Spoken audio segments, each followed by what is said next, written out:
مش عارف علقت ليه، بس هتيجي ثانية واحدة. ازيكم يا نفسيين؟ النهارده سلسلة جديدة.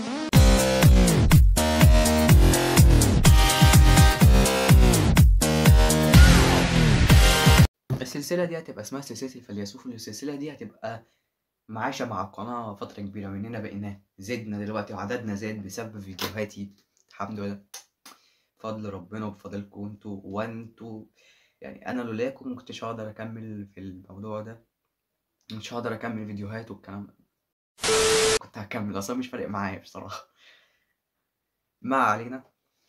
احب اشكر الدعم اللي شفته في الفيديو بتاع ابو هيكل، وفي ناس كتير قوي منكم دعموني، من ضمنهم واحد صاحبي اسمه عبده فهمي، عبد الرحمن حماده.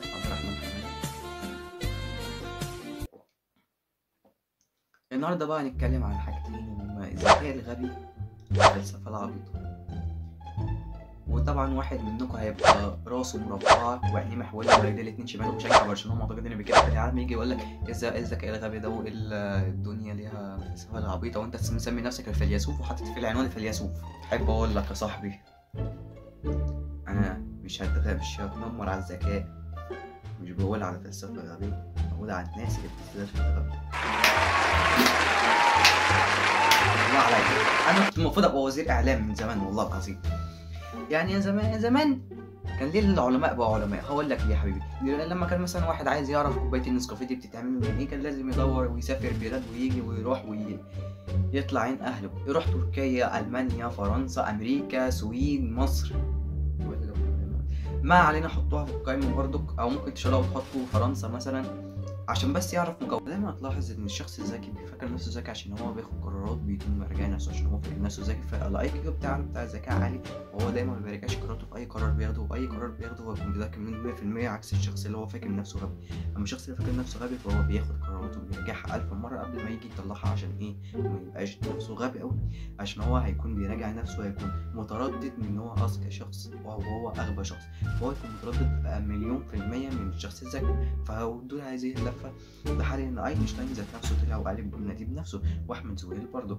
فهو كذلك كلفة، كدنيا، ككل حاجة، كتركيز، كوجهة نظر، ككل حاجة، فهو الشخص الذكي هيفضل نفسه فاكر نفسه ذكي وشايف كل الدنيا اغبى منه، واللي هو اذكى واحد في التاريخ، واللي هو عايش ملك وملك العالم، فده غبي 100%. اما الذكي هو اللي فاكر نفسه غبي، اللي فاكر نفسه غبي هو ذكي، لان دايما الذكي ما بيرجعش قراراته. يعني مثلا ممكن يقول لك ال H2O ده مش اكسجين، ده مادة تانية غير مكتشفة حتى الآن، وهو شايفها بنظريته كده. إنما أنت لو جبت شخص ذكي غبي هيقول لك ال H2O أكسجين، وممكن قبل ما يقولها سنة هتلاقيه بيراجعها ذات نفسه ويدور في كتبه وبيسأل وبيعمل الكلام ده، عشان لما يجي يقول لك قرار ما يقولهوش غلط.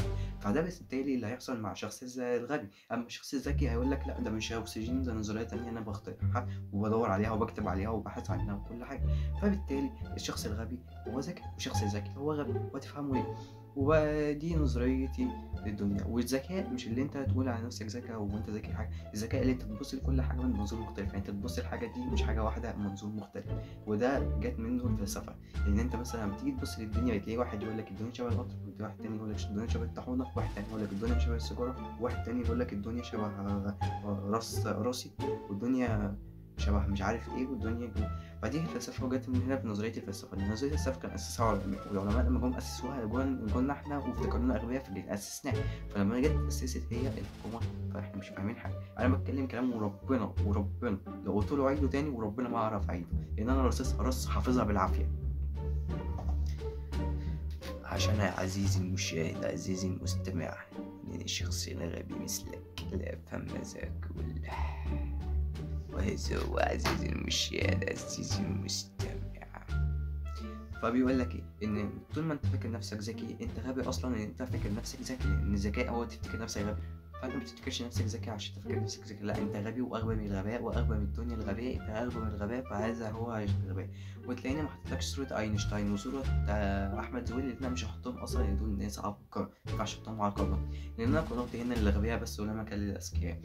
فنرجع تاني لموضوع الفلسفه بقى. الفلسفه دي اللي هي ايه؟ الفلسفه فاكره نفسها فلسفه، الفلسفه متفلسفه، فمتسلسف عند المتسلسفون، متسلسف المتسلسفات، المتسلسفة، عندي المتسلسفين، المتسلسف، المتسلسف، المتفلسف. دي فلسفة. وهقول لك كلمتين، مهما فاكر نفسك غبي، ومهما انت غبي ذكي. ودي فلسفة الذكاء، ان المخ عبارة عن ايه، ودي فلسفة حتة اللي هو ده. المخ عبارة عن نسايج تشتغل، كل حتة في جسمك بتشتغل، الايد بتشتغل، القلب بيشتغل، العقل بيشتغل، وانا بشتغل. بقول لك على كلمتين عزيزي المشاهد، عزيزي المستمع، انه في قناة الجلد بس، قناة انتقاد للجلد، وليس قناة شفشة، ولا قناة طيور الجنة، ولا قناة مش عارف قلبي ووردتي والأميرة. احنا هنا قناة حبيبي جو اكس، يعني جلد جلد جلد بس. فانا بقول لك ايه، ما تفكرش نفسك ذكي يا حبيبي، عشان ايه هجلدك، يعني هجلدك. ومهما جلدتك استحمل يا حبيبي، لسه التقيل الجاي. وكان معاكم جو اكس، واشوفكم الفيديو الجديد اللي هو التاني اللي بعد.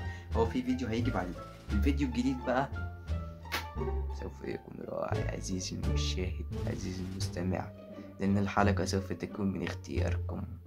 سوف تكتبوني في التعليقات ماذا تريدون أن تشاهدون، وماذا تريدون أن أقدمه من يوتيوبر ومرابية وربيرة ومغنيون. وسوف تعلم يا صديقي إني لا أكذب، إنك عندما تكتب التعليق وأكتر تعليق هيجي عليه لايكات هو التعليق اللي أنا هنفذ فيه. هذا هو عزيزي. ويا ريت بقى محدش يقول لي جيمنج ومش جيمنج والكلام ده، عشان انا مش بحب الجيمنج، بحب اجلد.